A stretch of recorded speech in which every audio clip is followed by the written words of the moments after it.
Hi guys, आज हम करने वाले हैं LeetCode problem number 62 that is unique paths. So इसमें हमको इनपुट में दो वैल्यूज़ आएगी, दैट वुड बी एक n एंड एक m। ठीक है, n क्या होगा?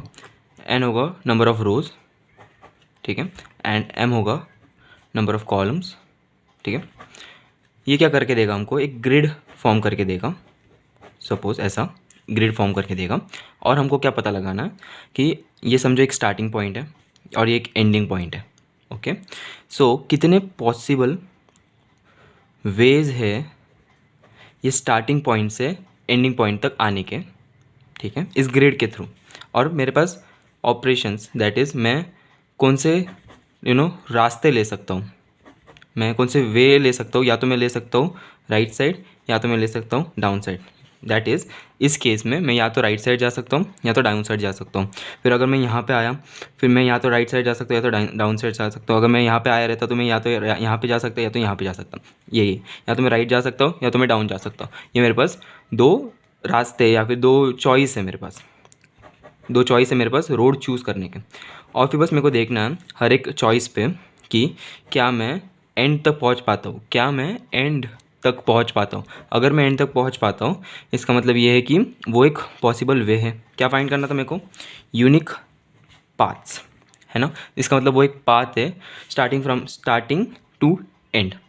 अगर समझो ये एक पाथ है जैसे कि, राइट। सो ये क्या होगा? ये मेरा आउटपुट में देगा 1 ऐड करेगा, फिर ये वापस से पीछे आएगा, यहाँ पे बैक ट्रैक करेगा। क्या पता यहाँ से भी तो एक वे बनता है ना, तो ये आउटपुट 2 हो जाएगा। ऐसे ही वो हर एक पॉसिबल स्टेप्स लेगा, या तो वो राइट लेगा या तो डाउन लेगा। हर एक कदम पे, हर एक पॉइंट पे, हर एक मतलब ये रहता है ना अपना सेल ग्रिड के, उसके पास दो चॉइसेस हैं, या तो वो राइट साइड जा सकता है या तो वो डाउन साइड जा सकता है। ये दो चॉइसेस है उसके पास। सो ये चॉइसेस की वजह से ये क्वेश्चन बन जाता है एक डीपी का क्वेश्चन। ठीक है, अब इसको हम टैकल कैसे कर सकते हैं? सी, अगर मैं एक एग्जांपल लूँ 2x2 ग्रिड का। सो ये स्टार्टिंग पॉइंट हुआ और ये एंडिंग पॉइंट हुआ, राइट। इसमें मेरे कितने और पाथ बनते हैं? जैसे कि हम देख सकते हैं, एक ये पाथ बनता है और एक पाथ बनता है ये, राइट। सो आउटपुट क्या आएगा? 2। मैंने क्या किया था, मैं यहाँ से राइट गया तो मेरे को एक पाथ मिल गया, मैं यहाँ से डाउन गया तो मेरे को एक पाथ मिल गया। ओके, अगर मैं 3x3 ग्रिड का ले लूँ, ये वाला एग्जाम्पल, तो मैं यहाँ से स्टार्ट करूँगा और ये मेरा क्या होगा? एंडिंग पॉइंट होगा। सो मैं यहाँ से राइट जा सकता हूँ, यहाँ से एंड जा सकता हूँ। ओके, यहाँ से मैं राइट जा सकता हूँ, यहाँ से मैं एंड जा सकता हूँ, डाउन आई मीन। यहाँ से फिर ये पॉइंट से मैं या तो राइट साइड जा सकता हूँ या तो मैं डाउन साइड जा सकता हूँ। यहाँ पे मैं राइट साइड जा सकता हूँ या तो डाउन साइड जा सकता हूँ। इस पॉइंट से मैं या तो राइट साइड जा सकता हूँ या तो डाउन साइड जा सकता हूँ। ये पॉइंट से मैं या तो डाउन साइड जा सकता हूँ या तो राइट साइड जा सकता हूँ। बट यहाँ पे एक चीज़ नोटिस करने वाली बात है कि अगर मैं एंड कॉलम पे पहुँच गया, क्या बोला मैंने? अगर मैं एंड कॉलम तक पहुंच गया तो मैं पास कितना, मैं ऑब्वियसली शॉर्ट पहुंचूंगा, क्योंकि मैं अगर डाउन साइड ही जाऊंगा ना तो मैं पहुंच ही जाऊंगा एंड पे। इसलिए ये जो भी एंड कॉलम तक पहुंचे हैं ना, ये हम तीनों कंसिडर करेंगे पाथ्स को। सो ये कितने पाथ्स हैं? ये 3 पाथ्स हैं, राइट। और फिर अगर मैं देखूँ, अगर मैं लास्ट रो तक पहुँच पाया ना, इसका मतलब ये है कि मैं ये सिर्फ मेरे पास सिर्फ एक ही रास्ता है ना कि फिर से मेरे को राइट साइड जाना है। ठीक है, तो अगर मैं लास्ट रोड तक भी पहुंच गया ना तो बस मेरे को फिर राइट साइड जाना ना, इसका मतलब मैं वो पाथ कंसिडर करूँगा, क्योंकि मैं इस जगह से सिर्फ मेरे को राइट जाना और मैं पहुंच जाऊँगा, वो मैं शॉर्ट पहुँचूँगा। तो इसके लिए जितने भी यहाँ तक पहुँचे हैं ना, जितने भी लास्ट रो तक पहुँचे हैं ना हमारे पाथ्स, उसको हम ऐड करेंगे। तो यहाँ पे कितने पहुँचे थे? 1 2 and 3, that would be 3 + 3 that would be equals to 6, that is the output. So मैंने क्या बोला कि या तो हम एंड तक पहुंच पाए, ठीक है। इस केस में मतलब मैंने जो अभी कोड लिखा है वो मैंने बॉटम अप लिखा है, मतलब ग्रिड के हम एंड से चालू करेंगे और हमारा टारगेट मतलब एंड होगा यहाँ पे। बेसिकली वैसे यहाँ से मैं नीचे जा रहा था ना, बस या तो मैं अप जाऊँगा या तो मैं लेफ़्ट जाऊँगा, बस वो मैं ना राइट और डाउन के जगह मैं अप एंड लेफ़्ट जा रहा हूँ, एक ही बात है। यहाँ पे पैरामीटर्स कम करने के लिए मैंने वो ऐसे किया था, बाकी कोई प्रॉब्लम है नहीं, आप लेफ़्ट और अप भी जा सकते हो। यहाँ से स्टार्ट करना है, यहाँ पे एंड करना है, क्योंकि यहाँ से जितने पाथ यहाँ पे बनेंगे उतने ही यहाँ से भी वहाँ पे बनेंगे ना, इसके वजह से आंसर सेम होगा और कोई प्रॉब्लम नहीं होगा। सो यही बात है कि अगर यहाँ पे फर्स्ट हमारा आएगा बेस केस, राइट। मेरे को रिटर्न 1 मतलब एक पाथ कब सेटिस्फाई होता है? जब या तो मेरा जो पॉइंटर है, या तो जो मेरा करंट इंडेक्स है, या तो वो लास्ट कॉलम तक पहुँचे, बराबर, या तो लास्ट रो तक पहुँचे। तो मैं क्या यहाँ पे बोल सकता हूँ कि मेरा जो ये पाथ है, या तो वो ये फर्स्ट रो पे पहुँचे या तो मेरा फर्स्ट कॉलम पे पहुँचे। मैंने क्या बोला, मेरा जो पाथ है अगर वो मेरा फर्स्ट कॉलम पे पहुँच गया तो मैं शॉर्ट वो एक पाथ कैलकुलेट होता है, वो पाथ एक वैलिड पाथ है, राइट। तो मेरे को वो क्या ये करना पड़ेगा, इंक्लूड करना ही पड़ेगा मेरे आंसर में, राइट। तो मैं क्या बोलूँगा कि अगर i is equals to 0, that is अगर मैं फर्स्ट रो तक पहुंच गया समहाउ, वो मतलब वो पाथ वैलिड है, या फिर j इज इक्वल्स टू हमारा 0, दैट इज़ मैं फर्स्ट कॉलम तक अगर मैं पहुंच गया ना मेरा कोई भी पाथ, तो आप रिटर्न करवा के देखो 1। इसका मतलब क्या है कि वो एक वैलिड पाथ है, बस यही है। हमारे पास दो चीज़ है, ठीक है। हम या तो लेफ़्ट जा सकते हैं, राइट, या तो हम अप जा सकते हैं, क्योंकि मैं नीचे से ऊपर जा रहा हूँ, ठीक है। सो बेसिकली नीचे से ऊपर जाने से मेरा मतलब है कि यहाँ पे साइड है ना, तो मैं या तो अप जा सकता हूँ या तो लेफ़्ट जा सकता हूँ। सो अगर मैं अप पहुँच गया और अगर मैं फर्स्ट रो पे पहुँचा हूँ या तो मैं फर्स्ट कॉलम पे पहुँचा हूँ, तो वही बात है कि मैं यहाँ से सिर्फ एक वे लूँगा और मैं एंड तक पहुँच जाऊँगा। यहाँ से भी मैं सिर्फ एक वे लूँगा, दैट वुड बी लेफ़्ट, और मैं पहुँच जाऊँगा एंड तक। सो ये मेरा गोल है। मैं देखूँगा, मैं आई एंड जे, ये दो पॉइंटर्स का मतलब दो पॉइंटर्स या इंडेक्सेस बोल दो, इनका यूज़ करूँगा ट्रैक करने के लिए कि हम करेंटली ग्रिड में कहाँ पे, वो हम करते हैं ना ग्रिड आई ऑफ जे, ऐसा ये बेसिकली। सो अगर आई इक्वल्स टू 0 मतलब मेरा जो सेल अभी मैं करेंटली अगर फर्स्ट रो के सेल में हूँ ना, कौन से भी सेल में, आप रिटर्न करके दे दो 1। क्यों? क्योंकि वो पाथ वैलिड है, ठीक है, क्योंकि मैं यहाँ से यहाँ तक तो पहुँच ही जाऊँगा, ठीक है। फिर अगर हम देखें फर्स्ट कॉलम में पहुंच गया मैं, तो इसका मतलब j इज इक्वल्स टू 0, तो वो भी एक वैलिड पाथ है। तो उसमें उस केस में भी हमको क्या रिटर्न करके देना चाहिए, 1 रिटर्न करके देना चाहिए, ठीक है। अभी लेफ्ट और अप कैसे जाते हैं, ठीक है। i-1, इससे क्या होगा, i क्या होता है, हमारा रो होता है, ठीक है। अगर मेरे को अपर रो में जाना है तो ऑब्वियसली मेरे को -1 करना पड़ेगा। सो i-1 हम एक करेंगे फंक्शन, और एक मेरा क्या था, मेरे को लेफ्ट साइड जाना है, राइट। सो मैं क्या करूँगा, ये कॉलम होते हैं ना, तो कॉलम मतलब ये अगर j है तो मेरे को j-1 करना पड़ेगा, दैट वुड बी j-1। तो मैं 2 बार फंक्शन कॉल करूँगा रिकर्सिव, क्यों, मैं सब प्रॉब्लम सॉल्व कर रहा हूँ, राइट। तो मेरे को रिकर्सिव फंक्शन कॉल करने पड़ेंगे। एंड मैं क्या बोलूँगा, मैं बोलूँगा, और मेरे को क्योंकि टोटल मेरे को फाइंड आउट करना है ना, तो ऑब्वियसली मैं दोनों का ऐड करूँगा, जो भी मेरे अप एंड राइट का अप एंड लेफ्ट का आएगा ना रिटर्न में, कि भाई ये पाथ सारे वैलिड है, ठीक है, ये सारे यूनिक है। वैलिड इन द सेंस ये सारे यूनिक भी है, और मैं स्टार्टिंग से एंड तक मैं पहुंच सकता हूँ, ठीक है, ऐसे या तो ऐसे।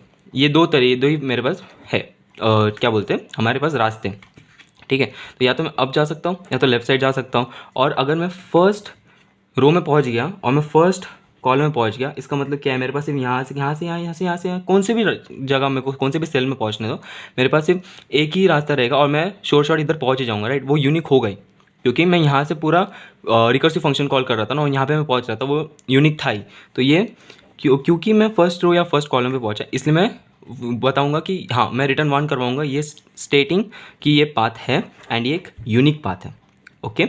और हमको क्या करना था, हमको लेफ़्ट एंड अप वाले जो भी रिकर्सिव फंक्शन कॉल थे उनको ऐड करना था। क्यों? क्योंकि हमको टोटल यूनिक पाथ जानने, ओके। सो यस, ये अगर हम देखें, मैंने क्या बोला था, अगर i is equals to 0, j is equals to 0 और लगाया मैंने क्या बोला था कि ये ग्रेड है, सपोज मैं या तो फर्स्ट रो में पहुंचूंगा या तो मैं फर्स्ट कॉलम में पहुंचूंगा। अगर मैं यहाँ पे पाथ है और यहाँ पे या तो ये मेरा ये चॉइस था ना, तो मैं यहाँ पे एक पहुँचा, तो ये क्या है, मेरे पास एक पाथ है, क्योंकि ये लीड क्या करेगा, ये लीड करेगा मेरे को एंडिंग पॉइंट पे, बस और कोई बात नहीं। तो ये मेरे को क्या करवाने देना था इस केस में रिटर्न। अगर मैं यहाँ पे था, ठीक है, और मैंने अब ऑब्वियसली अप करूँगा और लेफ्ट करूँगा, राइट। सो यहाँ पे पॉइंट कर रहा हूँ मैं, फिर ये था यहाँ पे जाएगा ही, राइट। तो वो एक पाथ मेरे को रिटर्न 1 करके देना चाहिए। फिर यहाँ से ये मैंने यहाँ पे मिडिल था ना मेरा, तो मैं या तो यहाँ से अप जाऊँगा या तो लेफ्ट जाऊँगा, राइट। सो अगर मैं अप पहुँचा तो अब पहुँचते ही मैं क्या करूँगा, रिटर्न करवा दूंगा 1। और फिर यहाँ से भी क्योंकि ये लेफ्ट साइड गया था तो ये भी रिटर्न करके दूंगा 1। दोनों में से क्योंकि वो एक पाथ है इसलिए मैंने और लगाया, ताकि या तो फर्स्ट रो पे पहुँचे ही या तो फर्स्ट कॉलम पे पहुँचे, वो इस जगह पहुँचेगा ही, मतलब हमारे एंडिंग पॉइंट से स्टार्टिंग पॉइंट से एंडिंग पॉइंट तक हमारा एक यूनिक पाथ बन जाएगा। इसलिए हम यहाँ पे रिटर्न 1 करवा रहे हैं, बस।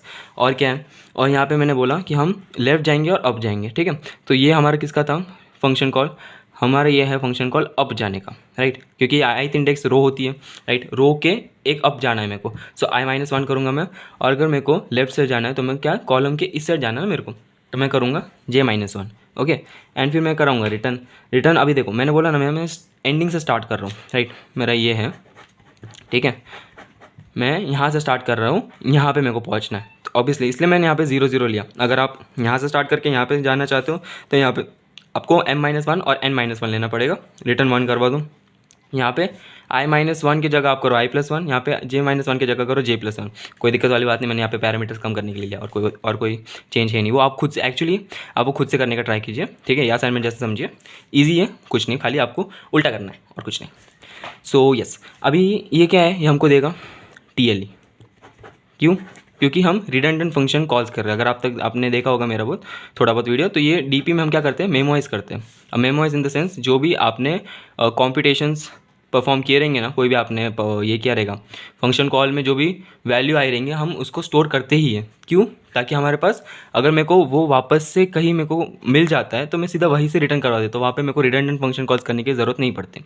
सो बेसिकली मैं क्या करूँगा, मैं यहाँ पे मैं ग्लोबल 2 डायमेंशनल DP वेक्टर बना दूंगा, ठीक है, इंट, और यहाँ पे बना दूंगा DP, ठीक है। यहाँ पे मैं DP को इनिशलाइज़ कर दूंगा। किससे करूँगा, मैं m+1 से करूँगा और उसका साइज़ n+1 ग्रिड जितना होगा, और मैं -1 से उसको ये करूँगा, फिल करूँगा। मतलब अगर DP है तो DP भी ग्रिड साइज़ जितना होगा और -1 उसमें होगा। m और n क्यों? क्योंकि यही पॉसिबल कॉम्बिनेशंस हो सकते हैं ना, यही तो मेरी चेंजिंग वैल्यूज़ है, मतलब i, j है ना मेरे चेंजिंग वैल्यूज़। तो मेरे को ऑल पॉसिबल कॉम्बिनेशंस ट्राई करने हैं, ओके। इसकी वजह से मैं DP बनाऊंगा m, n का, राइट। और फिर उसको मैं -1 से इनिशियलाइज़ करूँगा। फिर मैं क्या करूँगा, यहाँ पे बस चेक करूँगा, if DP of i, of j is not equals to, क्योंकि अगर वो -1 के इक्वल्स टू नहीं रहा तो आप क्या रिटर्न करवा के दो, आप रिटर्न करवा के दो DP of i of j, right. इसका मतलब यहाँ पे कोई ना कोई वैल्यू स्टोर है, वो फंक्शन कॉल पहले भी परफॉर्म हो चुका है, एंड वहाँ से ही आप सिंपली रिटर्न करके दे दो, वो बार बार फंक्शन कॉल्स करने की ज़रूरत पड़ती नहीं। अच्छा, हम ये स्टोर कैसे करेंगे, हम यहाँ पे स्टोर करेंगे, यहाँ पे यही तो हमको आउटपुट निकाल के देता है ना। अच्छा, ये h नहीं, यहाँ पे हेल्पर आएगा, ठीक है, फंक्शन नेम है बस, और कोई प्रॉब्लम नहीं है। तो मैं यहाँ पर क्या लिखूँगा, ये मैं डालूँगा बस DP of i of j, बस इतना ही आएगा। ये हमारा मेमोराइजेशन हो गया, बस इतना ही था, और कोई प्रॉब्लम नहीं थी। बस हम क्या करेंगे, हम या तो फर्स्ट रो पे पहुँचे या तो फर्स्ट कॉलम पे पहुँचे, इसका मतलब हमको एक वैलिड यूनिक पाथ मिल गया है, और हम यहाँ पे ये मेमोइज प्रोसेस करेंगे, यहाँ पे स्टोर करेंगे, यहाँ पे रिडंडेंट फंक्शंस कॉल ना हो, इसकी वजह से हम ये कर रहे थे। उसके बाद में हमारा ये मेन फंक्शन है, हम DP को इनिशियलाइज़ किए, उसके बाद में हम खाली पास इन किए m-1 n-1 स्टेटिंग। मैं यहाँ से चालू कर रहा हूँ, मेरे को यहाँ पे फर्स्ट पोजीशन पे पहुँचना है, और मैं क्या कर सकता हूँ, या तो अप जा सकता हूँ या तो लेफ्ट जा सकता हूँ। इसकी वजह से i-1 नहीं तो j-1, ये दो ही मेरे पास रूट्स है, बेसिकली रूट्स है ना, या तो अप या तो लेफ्ट। सो या आई थिंक ये हमारा फंक्शन हमको रिटर्न करके देगा अपने unique paths, total unique paths. And आप ट्राई करके देख सकते हो कि यहाँ से यहाँ तक मैं कैसे जा सकता हूँ, क्योंकि मेरे को खाली यहाँ पे उल्टा करना पड़ेगा, और कोई चेंज करने की ज़रूरत नहीं। या दैट्स इट।